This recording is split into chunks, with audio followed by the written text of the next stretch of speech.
I wanted to say that I want to talk a little about where we are at this moment and how the movement for progressive foreign policy has an opportunity to move closer to movements for progressive reforms on domestic policy. I think too often these movements have been separated, and I think this is a moment where we have to try to break away from that siloing tendency. So here we are at the end of one administration and the beginning of another. What do we look back on, and what do we look forward to? So the Trump administration never had any real coherent approach to foreign policy other than just do what Israel and Saudi Arabia and the defense industry tells me to do.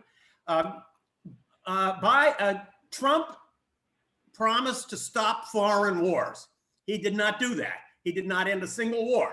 However, he did not start any new wars. And we might be looking back on that with a little bit of nostalgia. I think there's really the possibility that we might see in the Biden administration an attempt to push American power further and even increase the defense budget. We are now under the political establishment in Washington is alive with demands, especially from the US Navy, to create massive new strike forces. And Biden is a creature of the 20th century. This is a person who voted for the Iraq War and is a great believer in the concept of American global leadership, which is just a nice term for imperial hegemony.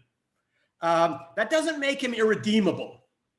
Just because you voted for the Iraq War 20 years ago doesn't mean you haven't learned anything. I mean, even our hero Ed Markey voted for the Iraq War, and I don't think Biden's going to come along as far as Ed has. But Joe Biden does have a couple of interesting pieces in his background. He was against the US intervention in Libya. He was very dubious about US intervention in Syria. Now he has named a foreign policy team that's very much a throwback to the 20th century. His Secretary of State and his National Security Advisor designate are very much in the mindset of Bill Clinton and Barack Obama. It's back to the future. And I think this is the great danger in a Biden administration, that there's not something new.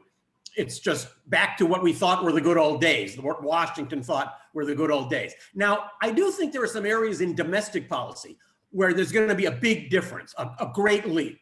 We're going to see much better policies on immigration, on policies toward labor unions, which Trump hated and Biden likes. And I do think that there's an awareness of the climate change issue now. Finally, I think it's cracked through, and I think Biden and Kerry will be making some substantial steps on that. Now, I think it's quite true, as Alan Minsky said a few minutes ago, the political winds are in our sails. That's true in foreign policy as well as in domestic policy. Every single public opinion survey shows that more Americans are skeptical about our foreign policy of world domination than ever before. Now, it's unlikely that Biden will fully represent the American people's distinct desire for a more restrained foreign policy, which I think is stronger now than it's ever been in my lifetime. Nonetheless, as candidates and as activists begin to push and show that public opinion wants to preserve democracy at home and not fight the emergence of democratic governments abroad, which has been a central part of American foreign policy for many years, possibly there's an opening for progressive pressure to have an impact in Washington. We have a new chairman of the House Foreign Affairs Committee, Congressman Meeks. Meeks is a more progressive figure, certainly, than his predecessor, still a creature of Nancy Pelosi.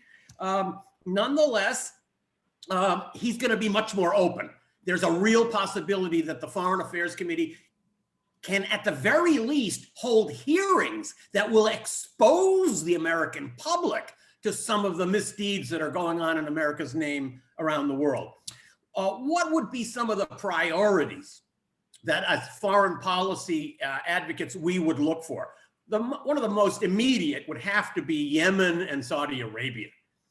The fact that the United States is pouring the most advanced weaponry in the history of humanity into this horrific regime in Saudi Arabia, and that regime is using this weaponry every day to blow up houses and kill children in Yemen, is really the perhaps blackest stain on American foreign policy of the last few years. It's time for the United States finally to complete its withdrawal from Afghanistan.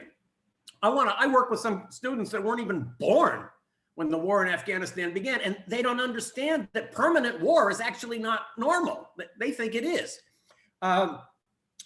Our intensifying conflict with China, to me, is a great place for intersectionality between those of us working for progressive foreign policy and those of you working for climate change, on climate change issues.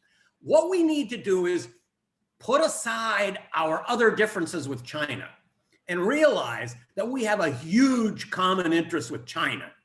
We have to work shoulder to shoulder with China to confront the climate challenge if we're going to have any hope of making progress. So intensifying a Cold War with China because we don't like something China does today or something China will do tomorrow, some complaints of which are very valid, is absolutely essential in this coming period.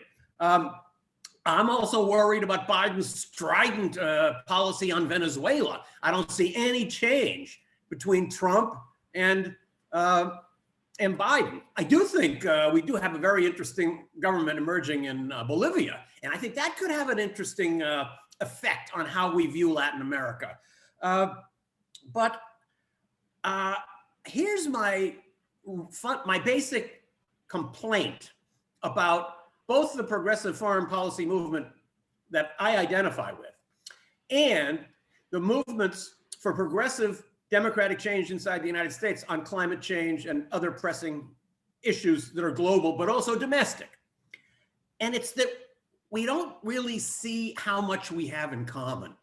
I think we've lost sight of this. Foreign policy is seen by many people who work on issues like better education and Medicare for all as an interesting issue, but really not much to do with us.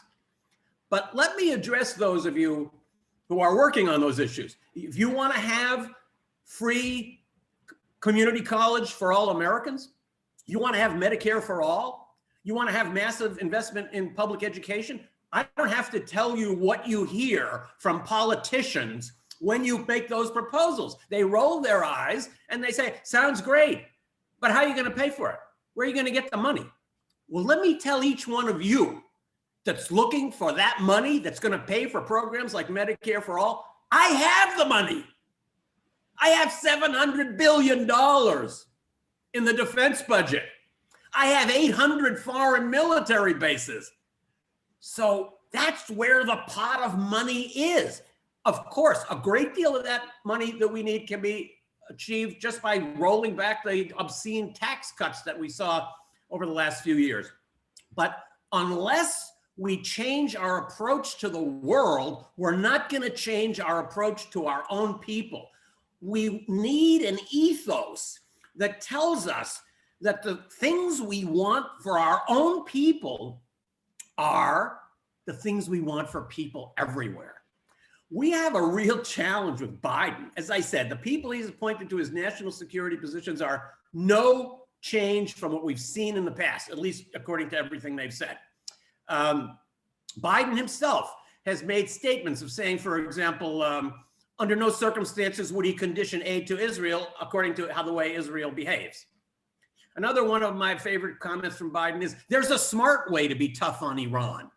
This is what I mean by him working in a very narrow margin. He's not trying to reconceive policies. You know that his budget director designate has, we know this thanks to WikiLeaks, proposed that the way we should pay for our invasion of Libya would be that we would take Libya's oil and make them pay us for bombing them.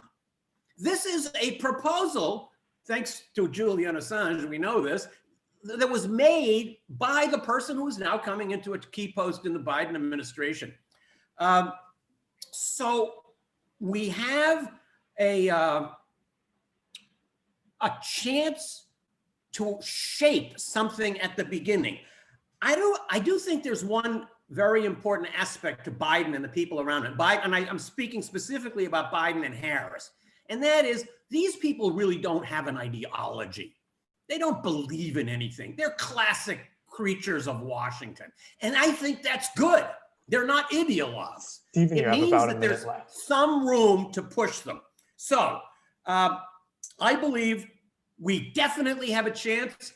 And there's a movement in Washington centered around the Quincy Institute, which I want to recommend to all of you if you haven't tuned in on this. And I also want to put in a plug for those of you that want to think global and act locally, to think about joining the campaign here in Massachusetts against Raytheon, which is making a lot of those bombs that are destroying homes in Yemen. So my biggest takeaway is, let's try to break down the barriers that artificially separate those of us promoting the idea of a progressive foreign policy and the rest of us who are focusing on domestic issues. We can't resolve one of these issues without the other.